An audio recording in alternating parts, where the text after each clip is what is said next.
बिस्मिल्लाहिर्रहमानिर्रहीम। आज की इस वीडियो के अंदर हम अनीमिया का डिफरेंशियल डायग्नोसिस पढ़ने वाले हैं।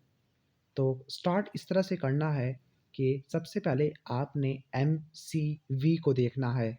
अगर एमसीवी मीन कार्पस्कुलर वॉल्यूम जो आरबीसी साइज को मेजर करता होता है उसका एस्टिमेशन देता है, अगर वो 80 से लेकर 100 फेम्टोलीटर तक है तब उसको बोलोगे नॉर्मोसिटिक। 80 से कम है माइक्रोसिटिक, 100 से ज़्यादा है मैक्रोसिटिक। ओके, तो जो माइक्रोसिटिक अनीमिया है हम पहले से स्टार्ट करते हैं। इसमें एम सी वी 80 से कम होगा।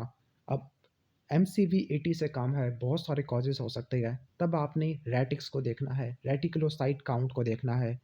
अब रेटिकुलोसाइट काउंट ज़्यादा हो सकती है, कम हो सकती है। अगर रेटिकुलोसाइट काउंट ज़्यादा है इसका मतलब बोन मैरो काम कर रही है अच्छे तरीके से, लेकिन अगर नहीं है अंडर प्रोडक्शन है। अगर बोन मैरो ज़्यादा काम कर रही है फिर अनीमिया क्यों हो रहा है? Because of haemolysis. ठीक हो गया।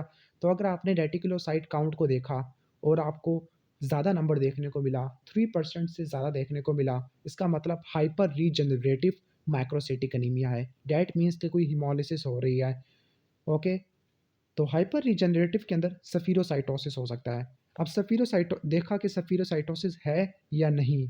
अब सफीरोसाइटोसिस को देखने के लिए हम क्या करते हैं? एंटी ग्लोबुलिन टेस्ट करते हैं। यानी सफीरोसाइटोसिस को पता लगाने के लिए कि सफीरोसाइटोसिस है या नहीं। तो सफीरोसाइटोसिस है तब हम करेंगे एंटी ग्लोबुलिन टेस्ट, जिसको बोलते हैं कॉम टेस्ट। अब कॉम टेस्ट किया, अगर वो पॉजिटिव आया इसका मतलब इम्यून हिमोलिटिक अनीमिया है। अगर वो नेगेटिव आया इसका मतलब हेरिडेटरी सफीरोसाइटोसिस है। तो सबसे पहले आपने एमसीवी को देखा, फिर आपने रेटिक्स को देखा, फिर आपने शेप को देखा सफीरोसाइटोसिस। ओके, ठीक है।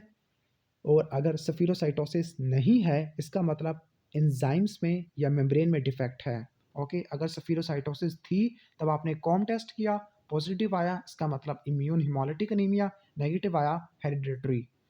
अब बारी है हाइपो रीजनरेटिव।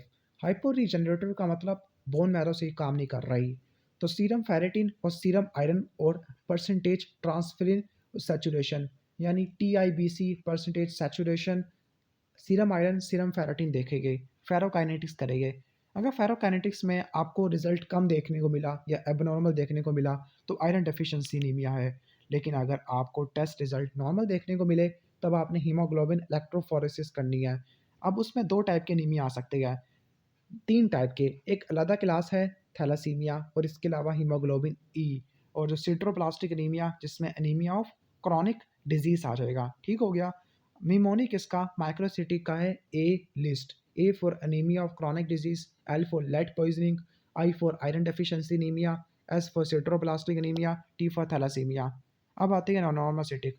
नॉर्मोसिटिक के अंदर भी आप रेटिक्स देखोगे। रेटिक्स अगर नॉर्मल है, रेटिकुलोसाइट काउंट नॉर्मल है, ओके, ठीक है, तो या तो आइसोलेटेड अनीमिया हो सकता है, अनीमिया ऑफ क्रॉनिक डिजीज, लेकिन इनकी फर्स्ट स्टेज अर्ली स्टेजेस है, या फिर अर्ली डेफिशिएंसी है न्यूट्रिएंट की। लेकिन अगर सारा एक्सक्लूड कर लिया तब आपने प्रोक्सिमल नॉक्टर्नल हीमोग्लोबिन यूरिया लिख देना है।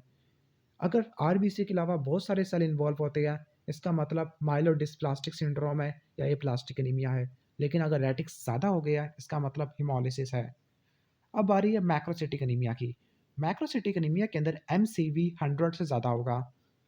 रेटिक्स देखें लो है या ज़्यादा है। अब रेटिकुलोसाइट काउंट ज़्यादा है इसका मतलब है कि जो मैक्रोसाइटोसिस हो रही है वो रेटिकुलोसाइटोसिस की वजह से हो रही है, यानी जो अनीमिया है वो हिमोलिसिस या ब्लड लॉस की वजह से है।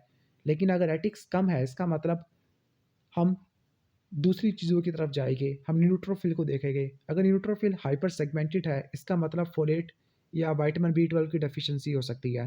ठीक है। अगर हाइपर सेगमेंटेड नहीं है तब आप माइलोडिस्प्लास्टिक सिंड्रोम लेबल कर देंगे। तो तकरीबन 5 मिनट के अंदर हमने पूरा अनीमिया का डिफरेंशियल डायग्नोसिस बना लिया है। ओके, तो जो नॉर्मोसिटिक अनीमिया होता है उसमें हम दो में डिवाइड करते हैं, हिमोलिसिस और अंडर प्रोडक्शन। अंडर प्रोडक्शन में पैरवोवायरस, ओके, माइलोप्थिसिस सिंड्रोम, एप्लास्टिक एनीमिया। जबकि हिमोलिसिस को एक्स्ट्रा और इंट्रावास्कुलर में डिवाइड करते हैं। ओके, रट्टा मार लेना कि एक्स्ट्रावास्कुलर हिमोलिसिस स्प्लीन के अंदर होती है, इंट्रावास्कुलर हिमोलिसिस ब्लड स्ट्रीम में होती है। और इसका निमोनिक भी बता देता हूँ, पीजीएमआई इंट्रा का है, जबकि CSS ये आपका एक्स्ट्रा वास्कुलर हिमोलिसिस का है। C for haemoglobin, CS for hereditary spherocytosis and S for sickle cell anaemia. PGMI, P for proximal nocturnal haemoglobinuria, G for glucose 6 phosphate dehydrogenase deficiency. Okay, इसके अलावा M for malaria, I for immuno haemolytic anaemia. Okay,